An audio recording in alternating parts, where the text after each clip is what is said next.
Two labor unions insist payroll monitoring by Fair Wages and Salaries Commission is a duplication and waste of government funds and other resources. In business news, panelists at maiden edition of the Three Business Sustainability Summit want citizens to demand more accountability from their political leaders.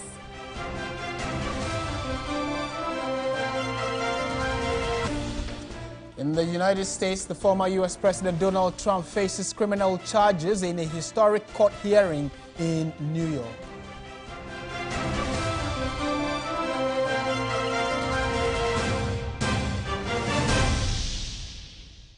We have details of these stories and more coming up shortly. Do stay with us. We're going heavy on politics and starting from the camp of the new Patriotic Party, where the National Council of the NPP says it will not allow any division within the party. This comes after concerns of unfairness following a party statement barring national, regional and constituency executives and MMDCEs from contesting sitting members of parliament in the party's parliamentary primaries. Judith Awachitando reports. Patriotic Party, NPP, has settled on November 4, 2023 to hold a presidential primary to elect a flag bearer for the 2024 general elections and February 4 for parliamentary primaries. However, the National Council has barred national, regional and constituency party executives from contesting the constituencies where the party already has sitting members of parliament. While this may be good news for some MPs who have time and again called for protection, others believe it is somewhat unfair. I think there's been a normal practice. Last 4 years, MMDCs were not allowed to contest. I think the addition has to do with the constituency officers, and I would want to really see the reasons for that, because there are constituency officers who have the capacity to also be members of parliament, and if they intend to contest, I feel that they should be allowed to do that. National organizer of the party, Henry Nanaya Abuache, however, says the rationale behind this decision is to avoid division within the party. We wanted to avoid any rancor, any division, any infighting, because when you consider the MMDCs, they are in the constituencies. They even manage the MP's common fund. So as a party, if we want to go that line, it means that we'll be creating a problem between the MP, the MMDCs, and the constituency party. But while addressing the issues, there are other pertinent issues the party sought to clear. With government still seeking an IMF bailout, there have been unending calls for a cut down on its size. And the introduction of 3 new tax bills has further intensified the calls. National chairman of the party, Stephen Ntim, at a press conference, however, says the party has already made significant expenditure cuts. Between this government's first and second terms, the number of ministers and deputy ministers has been significantly reduced from 126 to 86. This is because we are a listening government. While reiterating the age-old claim of the COVID-19 pandemic and the Russia-Ukraine war being the cause of the economic downturn, Stephen Ntim says the NPP-led government has diligently managed the economy. The plain truth is that this government has managed the economy diligently and well. The hardships we are experiencing in Ghana are being experienced everywhere because of the COVID-19 pandemic and the Russian-Ukraine war. Whereas the opposing views, the party is sure its government will fix the economy soon enough to break the 8. As to whether or not these claims are the reality, Ghanaians might have to judge for themselves. Judith Awachitando, TV3 News. We're staying on this subject matter a while longer. Joining us via Zoom is political scientist Dr. Assa Asante to understand what kind of implications could arise from this directive by the national chair of the NPP. Good evening, Doc, and thank you for your time. Good evening, my brother, and good to hear from you. Right, to start with, if you've been following, it is expected that as a democratic party or a party that believes in the tenets of democracy, everyone should be allowed to contest irrespective of whichever position they hold, especially if they are members of the party. What are your immediate thoughts on this, that because we do not want those persons to be contested, all these individuals have been barred from, putting in their bid? If you look at it, I am not surprised because this idea, I don't know whoever is the source of the idea, we saw that in 2020, where they literally prevented some people within the party to contest constituencies that they had MPs. For me, that is a very difficult situation they are taking by the party. And it's nothing but it's going to undermine the fortunes of the party. Why am I saying that? I listened to Nana Boachi, who said that the whole idea behind this is to prevent rancor division and all that. I'm afraid, the gentleman, what he tried to prevent is exactly what is going to happen. You are going to deepen the problems within the party as you prevent people who are legally qualified to contest for a party they love, they serve over the years, and they want to grow within the party. If you have such a situation, you are preventing people from growing within the party, growing into positions that they desire. In politics, there are aspirations and desires, and people work towards that. That's why they remain faithful to the party, work through the ranks, and then get to the highest, where they can also express their interests in various forms, including contesting for election and be voted for. So if you prevent, you are going to incur their wrath. You are going to create a division in the party. If there is no division, you are going to create one. If there is, you are going to deepen it, and that is going to undermine the fortunes of remember your choice. They are going to make sure that they sabotage the party, and then it's going to create a problem for them. So I don't think this idea will inure to the benefit of a party which is eager to break their eight. I'm afraid to say this, but this is going to cause them a lot of problems. Right, and Doc, in the same vein, so then how would you advise a party to go about it? Really and truly, they want to focus on constituencies that do not have NPP MPs who are incumbent. So how do they go about this so they do not incur the wrath, as you're saying, of other members of the party? You allow everybody who is legally qualified to stand for election and compete. And that, let's see those who win. If you win, the loser will accept defeat and abide by the rules of the game. And whoever has won is giving support and then being the representative of the party for the elections. That is the way to go. But if you want to prevent others, I am afraid you are going to incur the wrath of the party, and the whole machinery at the base of the party will come at them. I can assure them, I can tell them without fear of contradiction. So they must run away quickly from this idea and make sure that they open the frontiers for everybody to create that equal playing field for everybody to contest and then express him or herself. Whoever wins, that's the end.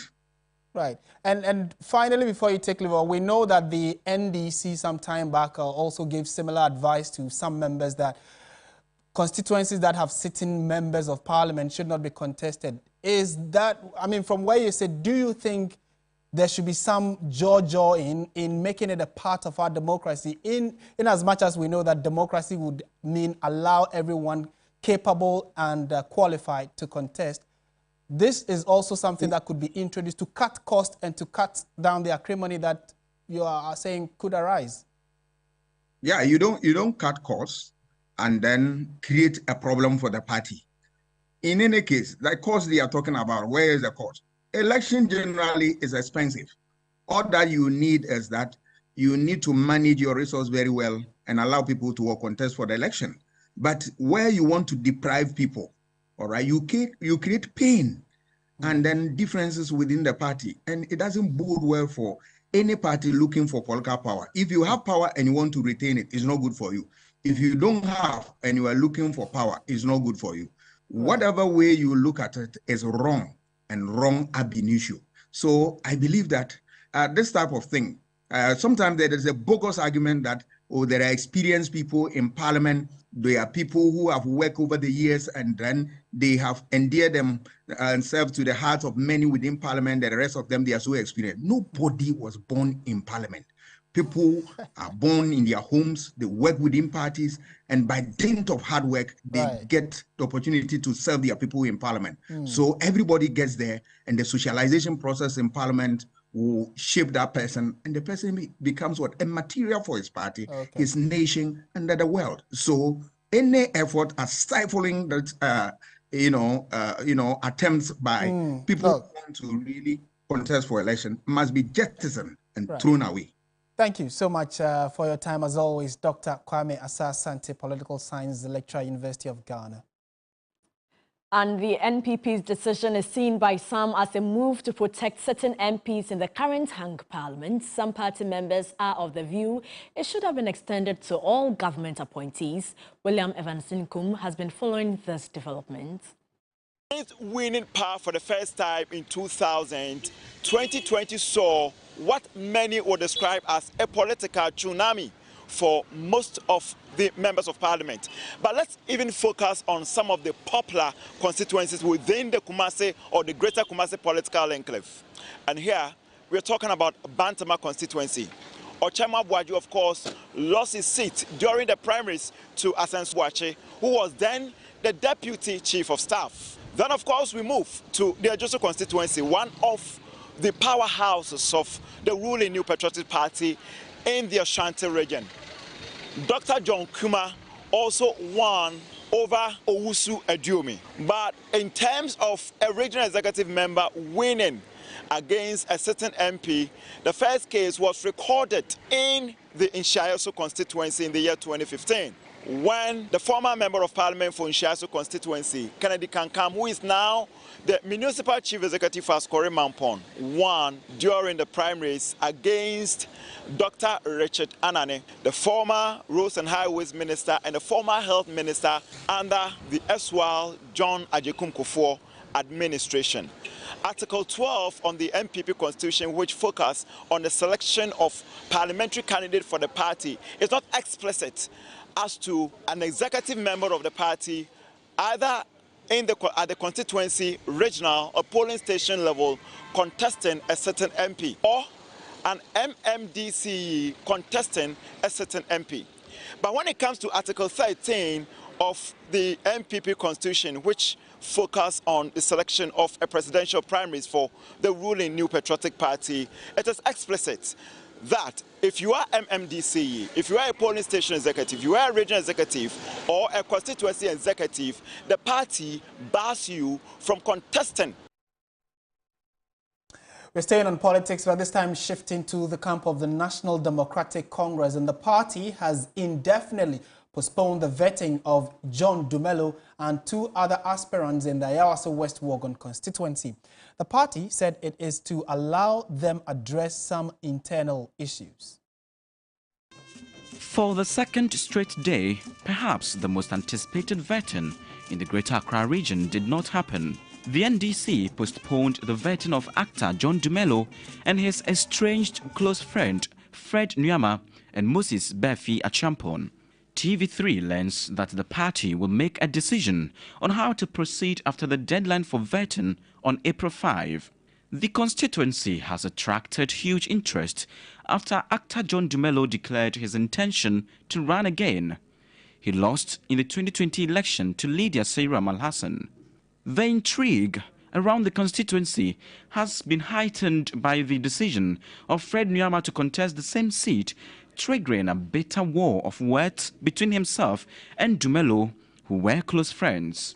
There was vetting for 37 aspirants from 10 other constituencies across the region, but no major surprises. Among the 37 candidates were the daughter of the late businessman and former MP of the Kolekulati constituency, David Lamte, Nakai Lamte, who has been cleared to take on the sitting MP, and daughter of former President Jerry John Rawlings, Zineto Ajman Rawlings. I don't think I have any fears. You know, I know my people. My people know me. I've mingled with them. I have been with them. They have access to me. I know what they want. They know what I want. They've called me to come and serve them. So I don't think that there should be any reason why I should fear. I'm here to serve my people in truth, in humility, and in honesty. So there are no fears whatsoever.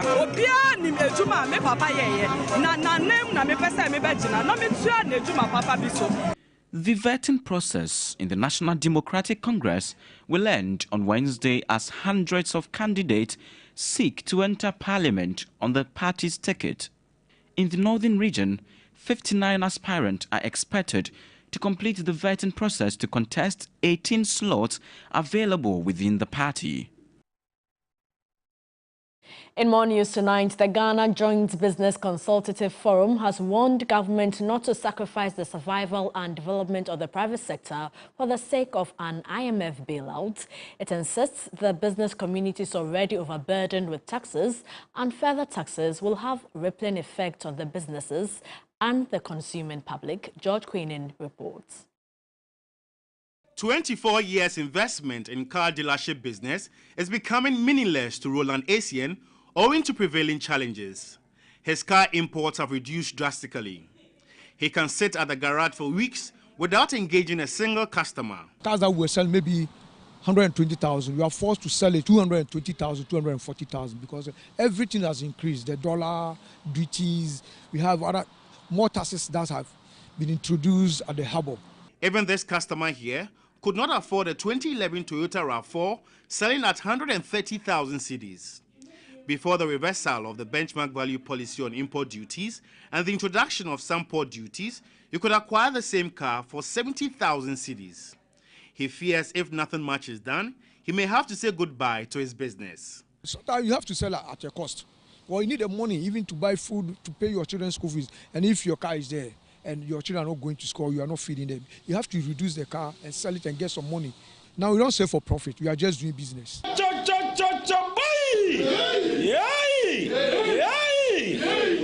The concerns of Roland Asian have been amplified by the Ghana Joint Business Consultative Forum in its latest meeting.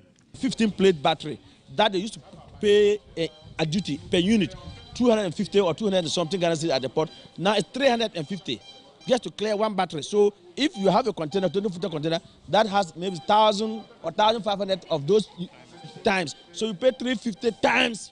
That's how bad the whole thing is. The forum has vehemently registered its disapproval of the passage of the excise duty, growth and sustainability levy, and income tax amendment bills by Parliament, explaining that the business community is already overburdened with taxes. Parliament failed to listen to the concerns and pleas of the people and rather listen to themselves, forgetting that they represent the interests of their constituents, including the Ghanaian business community.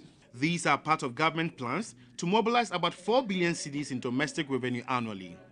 But for the forum that consists of bodies including GUTA, Importers and Exporters Association, Ghana Federation of Labourers, Ghana Institute of Freight Forwarders, government failed to engage the business community over the new taxes. Government should not sacrifice the survival and development of the private sector for the sake of the IMF program. The efforts of the IMF to support our national economy will amount to nothing if it ends up destroying local businesses. The forum expects government not to continue to use the COVID-19 pandemic and the Russia-Ukraine war as an excuse for the ailing economy, but rather adopt innovative measures which will promote socio-economic development. The hardship of the business community continues unabated. Should government continue to implement the new 3 taxes that have been passed by Parliament, it would compound the woes of the business community, particularly for Mr. Roland Asian, who is even struggling to sell a car in a month. Josh Queenan, TV3 News, Jolu, Accra. Let's go to the Ashanti region now. A day after a clash with the Ashanti regional minister, caterers in charge of the school feeding program have declared a strike effective tomorrow, April 5. The aggrieved caterers have been protesting against the current 97 peso feeding grant and long-standing arrears. It's been a chaotic few days for the school feeding program in the Ashanti region. Unhappy about outstanding payments stretching back to 3 months, in some cases The caterers have been in agitating mood this week. We cooked 2020 for the COVID food. They paid some, they didn't pay some. We lamented a lot, it didn't reach anywhere. And now we've also cooked 3 terms. They only paid 1. And even that one, they didn't pay the full amount. Meanwhile, we all bear witness to last year, how food prices went up. They didn't consider us. Those protestations led them to the premises of the regional minister's office. Simon Osen-Mensah was having none of that.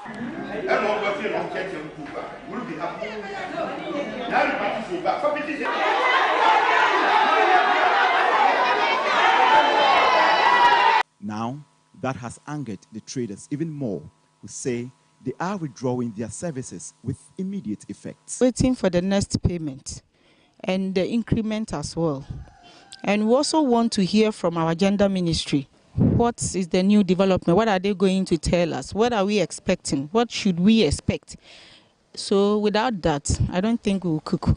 This could mean significant feeding problems for many schools in the region. This means that the purpose for which the school feeding program was introduced will be defeated. One, to check truancy, and of course, to also motivate children. But it is unlikely the strike will force the regional minister into rethinking his stance.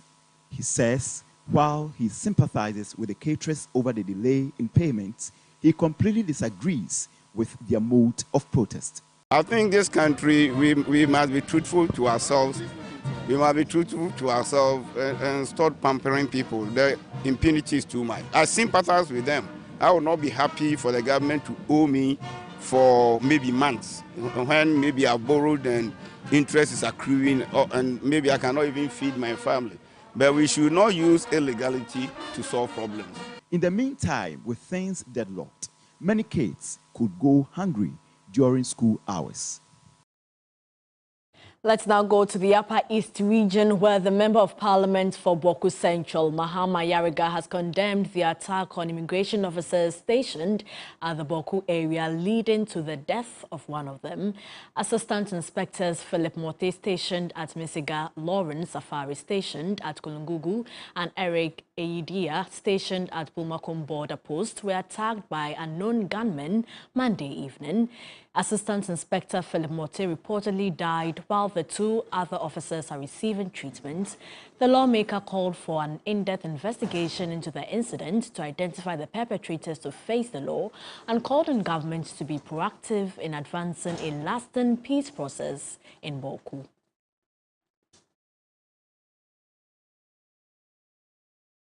Meanwhile, the Upper East Regional Security Council says it is investigating the attacks. The regional minister, Stephen Yakubu, in a telephone interview stated the unwarranted attack on people in the Boku area cannot be tolerated any longer. So this is exactly what happened. Around 8 o'clock in the night in Boku. But prior to that, there were gunshots as usual. Gunshots in Boku happened earlier on. It was after that this incident also happened. Very, very unfortunate. And I can tell you that this is basically in my time as a regional minister, and I think also for a very long time, that government workers, unfortunately has been targeted. But we think that it wasn't something that was targeted, something maybe it was just, stone bullets.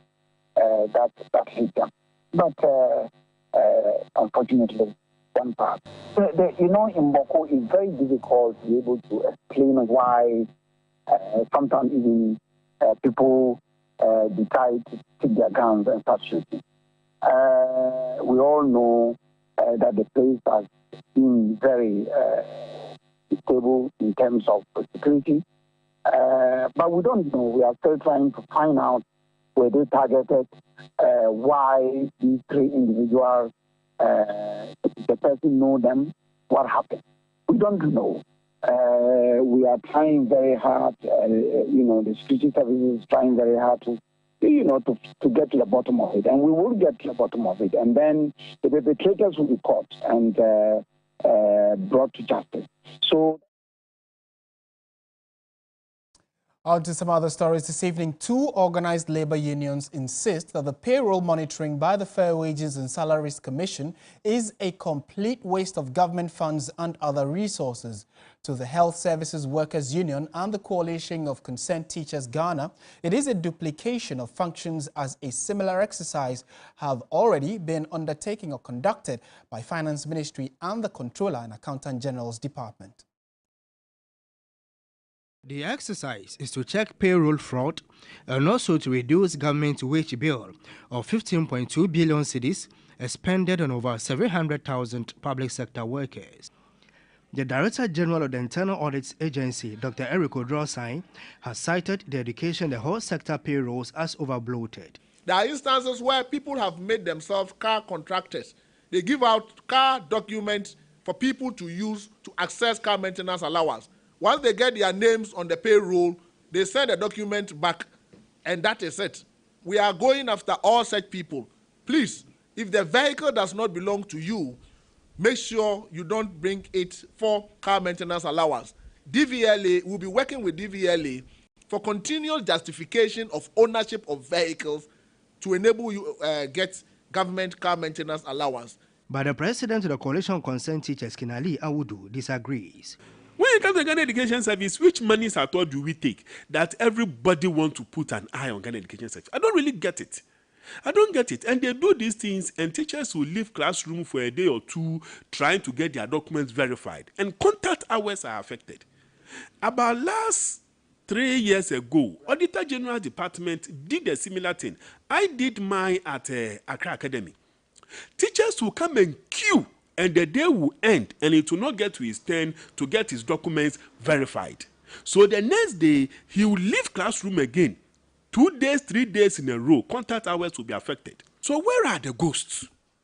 Where are the ghosts that we've been talking about all these years? That they have verified the payroll, and verify, and still cannot get that ghost. Maybe it is the Holy Ghost. You can't see it. General Secretary of the Health Services Workers Union, Frank Lewis-Wansan, cautioned against mistakenly deleting names of workers. If it is unapproved, first of all, let's find out how did that get onto the structure? Who did that? Who approved of it? Is this something the person deserves? If they have finished everything and they have realized it is unapproved, for that one I don't have any problem. But they should not rush to clean up innocent people. That is my worry. He said give fuel to level 20, 21 and 22. We are still fighting for level 23 though. 24 has. The question is, if you say anybody who is on this level, give the person fuel, why then do you say the person has a car or not? Because it's a condition of service which is attached to a position. He dismissed claims that some staff are receiving undeserving salaries and allowances. Monitoring exercise will be conducted across the country. In more news tonight, owners of broken down vehicles left unattended to on highways from tomorrow, Wednesday, April 5, will be prosecuted. The National Road Safety Authority, which gave this directive, blamed major road accidents to such situations. The National Road Safety Authority says it is worried about the increasing number of disabled or abandoned vehicles on the nation's highways and has cautioned owners of such vehicles of sanctions. Clause 21 of the Road Traffic Act 2004, Act 683, says an owner of a motor vehicle or trailer or a person in charge of a motor vehicle or trailer which has broken down on a roadway and who does not cause the immediate removal of the motor vehicle or trailer from the roadway commits an offense and is liable on summary conviction to a fine of not more than 250 penalty units or to a term of imprisonment of not less than 12 months or to both. The authority says effective 5th April 2023, it will liaise with the Ghana Police Motor Traffic and Transport Department to compulsorily remove the broken down vehicles or trailers to a safer location and surcharge the owner with the cost of removal and storage. Owners of broken down vehicles and trailers have been advised to immediately place approved advanced warning triangles, one at the front and another at the rear of the vehicle, and contact the nearest road safety office or police station for assistance. They can also call 194 for the Road Safety Information Center, 112 or 0800 555 for general emergency contact, or 0800 772 772. You're still watching News 360 on TV3. Stay with us. When we return, we have business for you.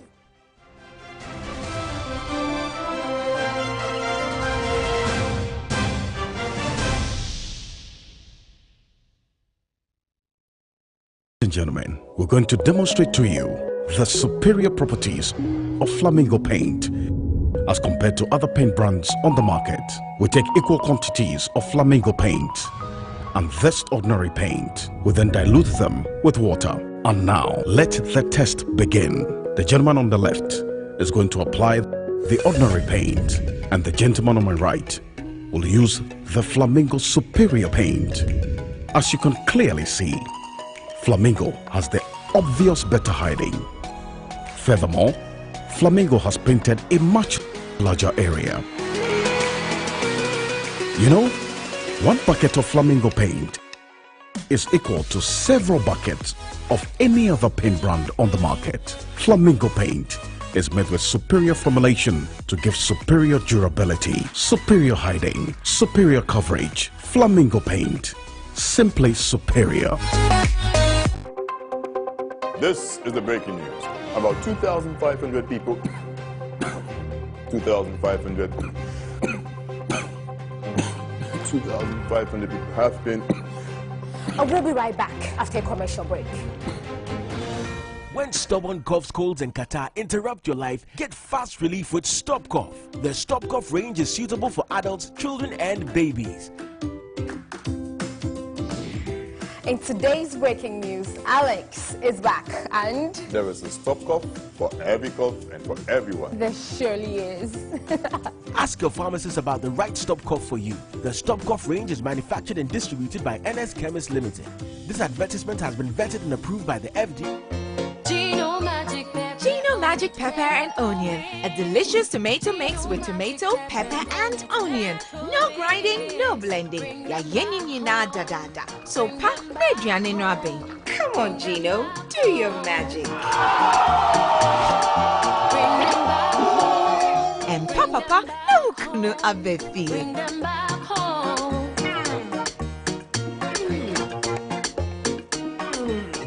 Tasty magic. And your daddy trying to kiss again. Gino Magic Pepper and Onion. The magic that brings them home. This advert is FDA approved. The business segment is brought to you by MTN.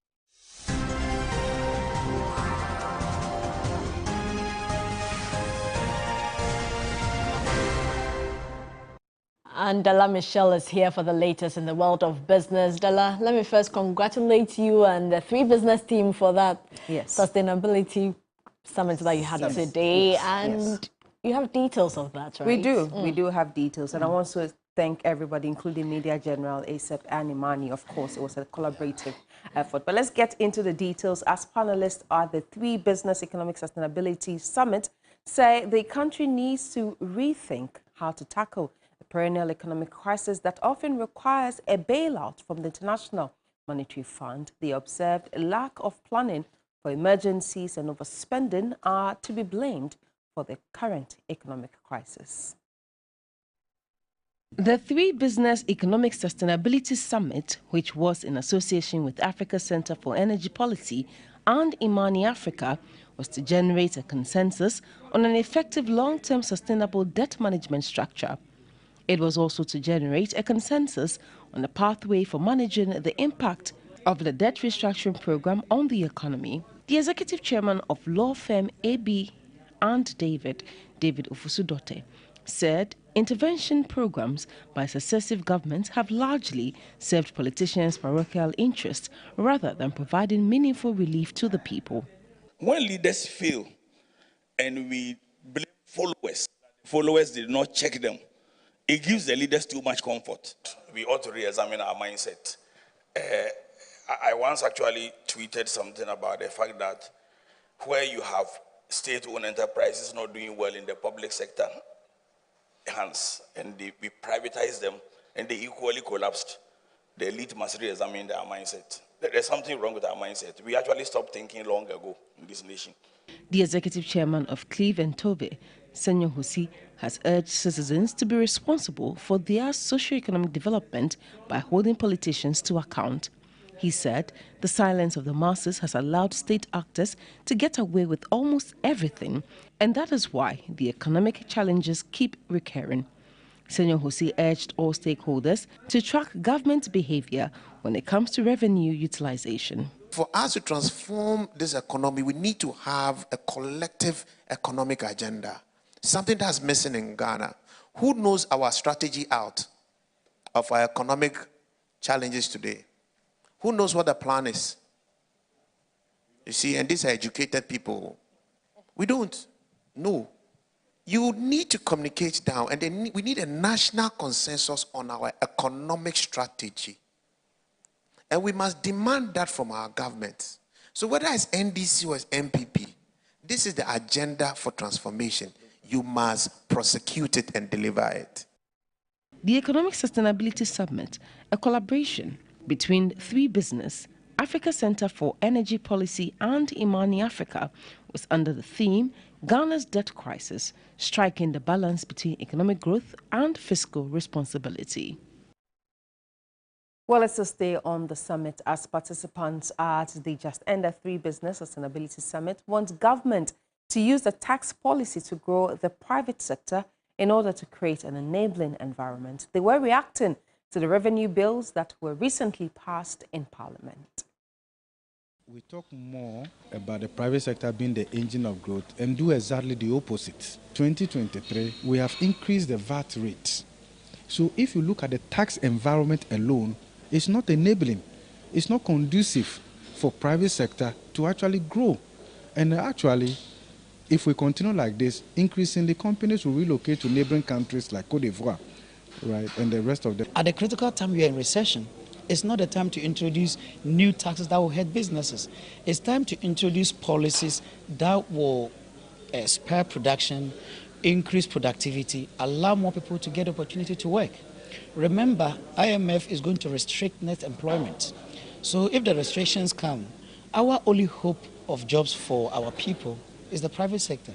They want the citizenry to hold policymakers more accountable on their performance.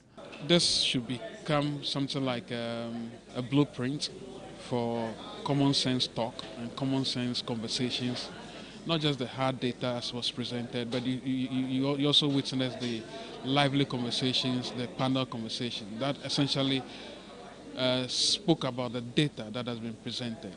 And I think that marriage between data and what I call common sense economics is what we need in our lives almost every day. It was a really good meeting, trying to highlight some of the governance issues that we need to address beyond an IMF program.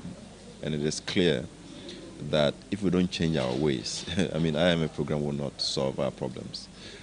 Even before we exited the last program, we were deemed unsustainable, where the risk of debt distress was still high. And tracking it, we see a lot of governance challenges, procurement, institutional efficiency, to be able to deal with these things. We have to hold leadership accountable. The Three Business Economic Sustainability Summit is on the theme Ghana's Debt Crisis, Striking the Balance Between Economic Growth and Fiscal Responsibility. So the conversation definitely is not ending with the summit. We'll be following through to get more reactions and, of course, from government on some of the issues that have been raised. But let's move away from that. Former Finance Minister Seth Terkper says despite attempts to restructure the country's debt, it is important for government to keep an eye on arrears. Speaking in an exclusive interview with Three Business, Mr. Terkper said the huge arrears that have saddled the country's finances need to be adequately catered for in order to avoid another crisis.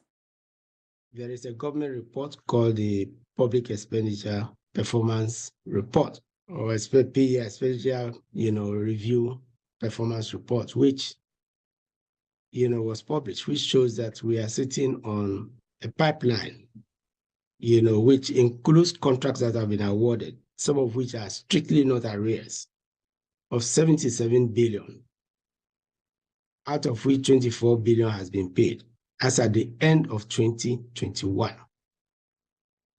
We are saying that our scrutiny of the fiscal numbers in the budget does not seem to suggest that we are making adequate provision to clear them within the 3 years of the IMF program.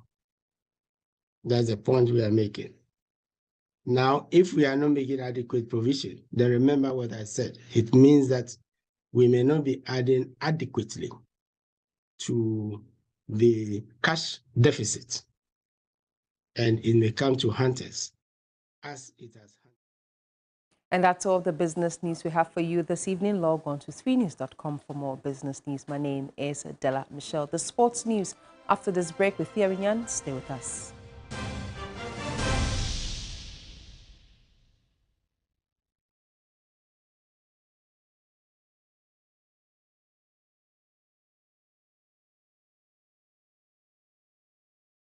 Are you tired of struggling with bad financial situations?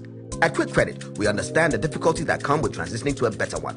That's why we're here to simplify the process for you. With loan facilities from 1,500 cedis upwards, all you have to do is call and we will take care of the rest.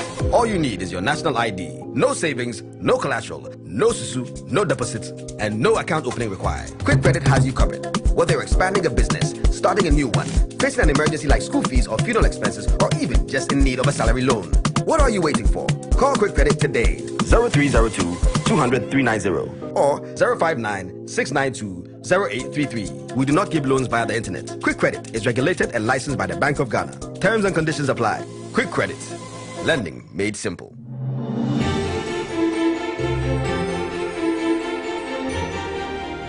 The sweet scent of rose in the morning brings me so much joy. Inspired by damask rose and infused with 100% natural rose oil. Introducing new Clay Soft Perfume Beats Washing Powder. It's like bringing a garden with you everywhere with this wonderful perfume. Take a garden with you everywhere you go with Clay Soft Perfume Beats Washing Powder.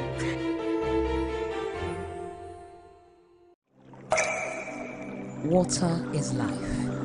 Water gives life. Water moves through nature in a never-ending cycle. Observe the beauty of water as it flows all around us, refreshing and restoring. Gaze in wonder at the stillness and beauty of nature. There's harmony in nature everywhere around.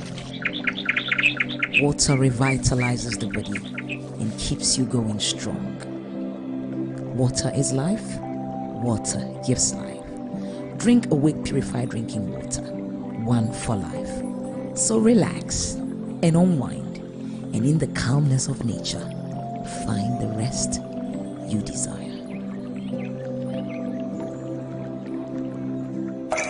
For every bottle of Awake you buy, an amount to be donated to the National Cardiothoracic Center. This advert is FDA.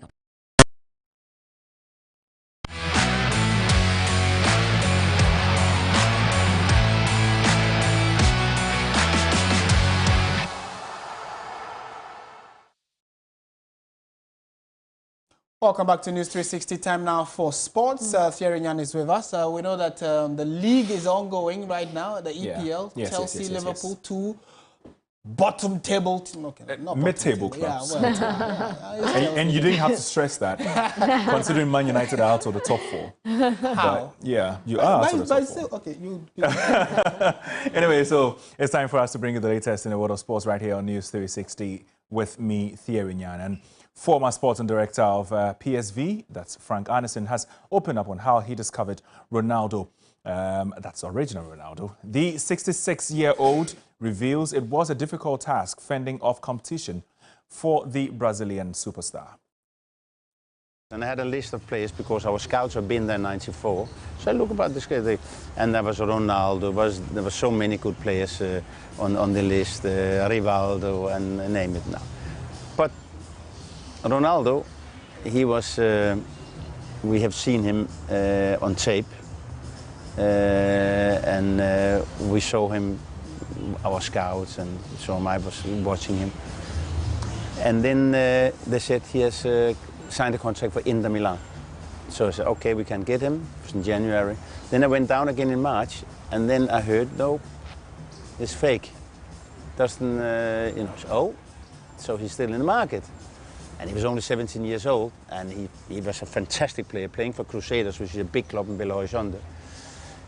And end of the day, we negotiate with his manager and his partners, you can say, that was entitled for 55% of the player, together with Ronaldo, and it was amazing.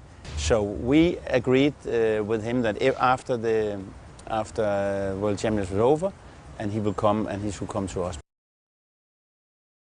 Now, Manchester United defender Luke Shaw has signed a new 4-year contract to keep him at the club until June 2027. The 27-year-old will extend his stay at Old Trafford to more than a decade after joining from Southampton in 2014. He expressed his excitement after signing the contract. Yeah, no, first and foremost, thank you. I'm extremely excited and extremely grateful to be able to sign another contract here. I think, yeah, I've been here for a long time now, 8 years, my 9th season. So, yeah, no, I'm just really happy. I think, from my perspective, I think the club is going in the right direction, and I'm sure everyone can see that. And, you know, I have big ambitions to stay here and win titles with this new manager and his new ideas, and yeah, I'm really looking forward to it.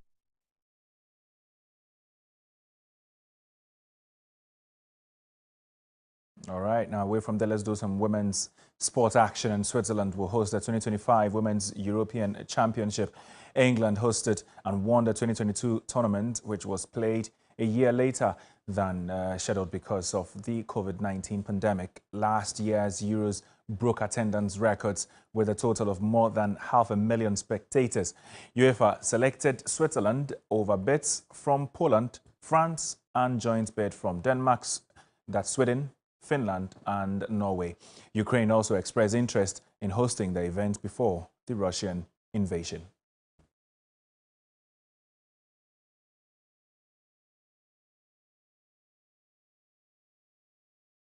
All right, now in boxing, Amir Khan has been given a 2-year ban from all sports after he tested positive for a banned substance following his fight with Kell Brook last year. But he has denied any wrongdoing. An independent tribunal accepted that argument, ruling out deliberate or reckless conduct by the 36-year-old. Never. I've never cheated. I'm a retired fighter, and at the same time, you can see by my performance. My performance against Kell Brook wasn't the best performance I had. Well, so in the sense that you lost the fight? I lost the fight, and obviously if I went in there and knocked Kell Brook out, it's different. I've never cheated in my life. I'm the one who wanted the testing on the fight, and also the amount that it was. I mean, the amount that was in my system could have been by shaking people's hands, and it was. So how does a bodybuilding drug get into your system? That is the question, isn't it? I don't know what drug was in my system. Ostarine. So yeah, I'll be in touch. I'm gonna give my views anyway. But like I said, I've never cheated in my life. I will never cheat. And like I said, I am a retired fighter. So if I've got a 2-year ban now, which is quite strange and funny that they've banned me, I'm already retired anyway. So no comeback plans then, clearly. No comeback plans at all.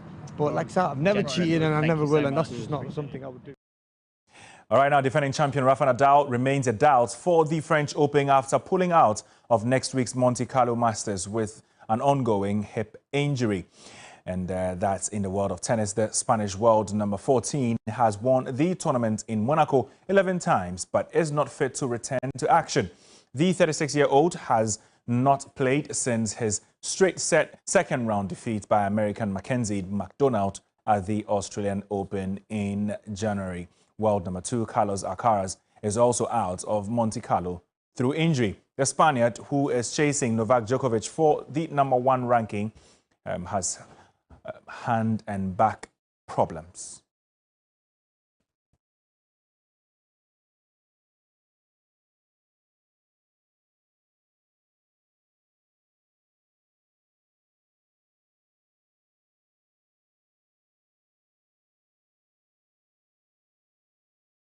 And that'll be all for the sports here on News 360 with me, Theo Nyan.